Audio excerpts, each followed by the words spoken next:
सभी साधक भाई बहनों को शरद पूर्णिमा की बहुत सारी शुभकामनाएं। आज हम शरद पूर्णिमा की कुछ विशेष चर्चा करते हैं। शरद पूर्णिमा अपने आप में एक बहुत महत्वपूर्ण त्यौहार है। शरद पूर्णिमा को कर्ज मुक्ति पूर्णिमा, कोजागरी पूर्णिमा और महाराज पूर्णिमा भी कहते हैं। कोजागरी पूर्णिमा इसलिए कहते हैं क्योंकि शरद पूर्णिमा पे रात्रि जागरण किया जाता है। आज की रात्रि जो शरद पूर्णिमा की रात्रि है, लक्ष्मी मैया इस धरती पर भ्रमण करने के लिए निकलती हैं।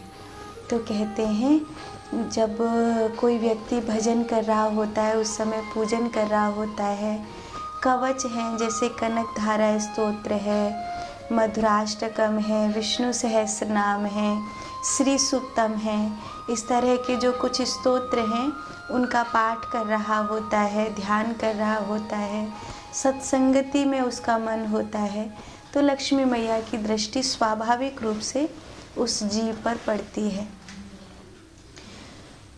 तो शरद पूर्णिमा पर आप और हम जो कुछ उपाय कर सकते हैं उनके विषय में थोड़ी सी चर्चा करते हैं।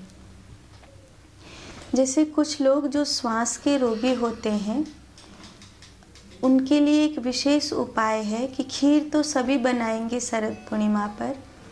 वैष्णव परंपरा में विशेष रूप से शरद पूर्णिमा पर खीर का प्रसाद बनाया जाता है। कोशिश ये करनी चाहिए कि गाय के दूध से खीर बने और अगर और संभव हो तो साबुत चावल का प्रयोग किया जाए। और जब खीर बन जाए तो जैसे करीब करीब आपने 1 लीटर दूध की खीर बनाई है तो 1 चम्मच उसमें ऊपर से घी हम डाल देते हैं। तो जब चंद्रमा का प्रतिबिंब पड़ता है खीर में तो वो स्पष्ट दिखाई देने लगता है। हल्की मेवा और गोला डालना चाहिए, लिमिट से ज़्यादा नहीं डालना चाहिए। तो खीर का जो और उसके ऊपर कोई झीनी सी जैसे नई मच्छरदानी में से कोई टुकड़ा काट सकते हैं, कोई चुंदरी ले सकते हैं नई, ताकि मक्खी मच्छर उस पर गिरे नहीं और चंद्रमा का प्रतिबिंब जो है खीर में वो पूरा पूरा दिखाई दे। तो हम लोगों को ये प्रयास करना चाहिए। कहते हैं अगर जीवन में किसी प्रकार का कोई कर्जा है और हम उसको चुका नहीं पा रहे हैं तो एक आध उपाय कर सकते हैं कि एक गुल्लक आप रख लें मंदिर में अपने में, माँ से ये कहकर कि माँ ये गुल्लक मैंने अपने कर्जे को चुकाने के लिए रखी है, मेरे हाथ में इतना पैसा देना कि जल्दी से जल्दी मैं इस गुल्लक में उतना डाल पाऊँ जितना मुझे दूसरे का कर्जा चुकाना है। वहीं पर एक सुपारी में कलावा लपेट करके उसमें माता लक्ष्मी का ध्यान करके उसे पूजन करना और पूजन करने के बाद उसे शरद पूर्णिमा की रात्रि को ही अपनी गुल्लक में या फिर अपने जहाँ पे भी हम अलमारी रखते हैं वहाँ पर उसको रख सकते हैं। तो माता लक्ष्मी की कृपा बनी रहती है। जब हम शरद पूर्णिमा का चांद दर्शन कर रहे होंगे, चंद्रमा की पूजा कर रहे होंगे, मन को विशेष रूप से ध्यान में लगाना है।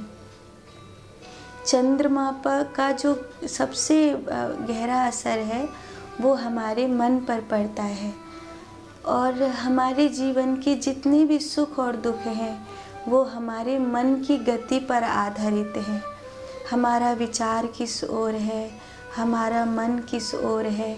हमारा मन अगर असुरता में लिप्त है तो हम एक अच्छे इंसान कैसे हो सकते हैं।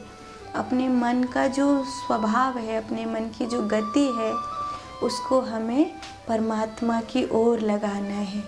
गोपियों ने भगवान कृष्ण की बांसुरी सुनी और निशम्य गीतम तदनंग वर्धनम ब्रजश्रिय कृष्ण गृहीत मानसा। दौड़ पड़ी गोपियाँ और ये जो रात्रि है ये 6 महीने की भगवान अत पिता रात्रि सर्वोत्फुल्ल मल्लिका। ये जो रात्रि है ये 6 महीने की रात्रि हुई। चंद्रमा शरद पूर्णिमा पर 16 कलाओं से विभूषित होता है।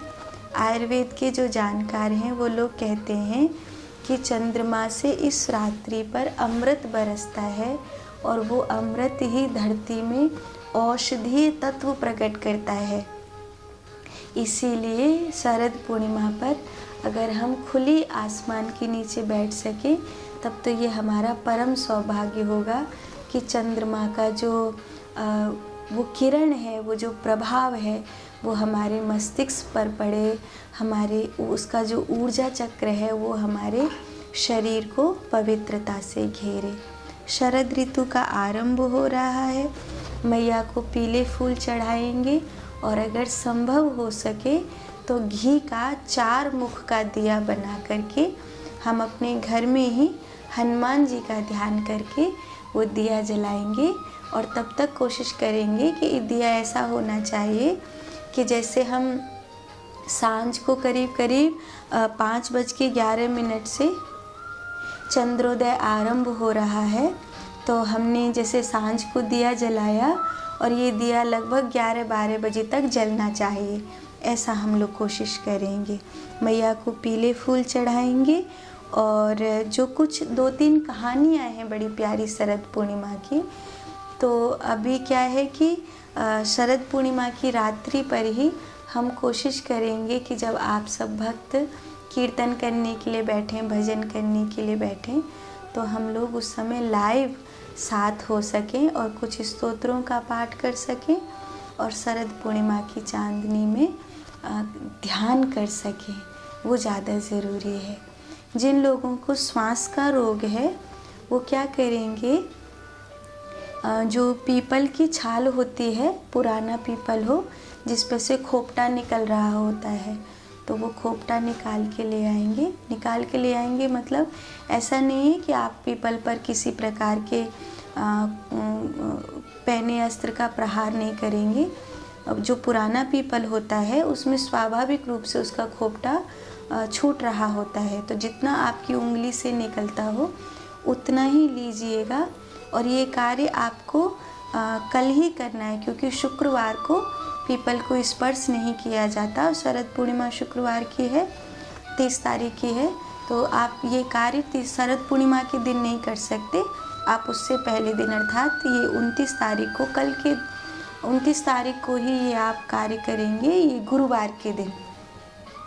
और पीपल का जो खोपटा आपको मिल जाए पुराने पीपल का, वो आप ले आएंगे और उसको एकदम महीन पीस करके बारीक चूर्ण बना लेंगे। और जब आप खीर रखेंगे आसमान में, तो अगर एक व्यक्ति सांस का रोगी है तो लगभग 1 कटोरी खीर में 1 चम्मच वो चूर्ण डालेंगे और उसको चंद्रमा के प्रतिबिंब में अलग से रखेंगे ताकि चंद्रमा का प्रतिबिंब उसमें दिखाई देता हो। और उसमें घी की मात्रा खीर में कम रखेंगे। तो और उसको या तो रात्रि को 12 बजे ही वो व्यक्ति ग्रहण करे या फिर सुबेरे बिना कुछ खाए सबसे पहले स्नान करके और बिना कुछ खाए सबसे पहले उस खीर का ही सेवन किया जाए। तो साल भर तो कहते हैं सांस के रोगी को कोई और अलग से दवाई नहीं लेनी पड़ती है। तो ये सब आप अपने जीवन में करिए। और शरद पूर्णिमा की रात्रि में हम और आप बैठेंगे, ध्यान करेंगे, सत्संग करेंगे। शरद पूर्णिमा की कुछ विशेष कहानियाँ हैं, महाराज से लेकर मैया लक्ष्मी के धरती के आगमन तक, उनको श्रवण करेंगे। आपके जीवन में ये शरद पूर्णिमा मंगलमय हो, इसी शुभ भाव के साथ आप सबको मेरा प्रेम भरा प्रणाम। सभी साधक भाई बहन हमारे साथ इस शरद पूर्णिमा में स्तोत्रों के पाठ में सम्मिलित होंगे।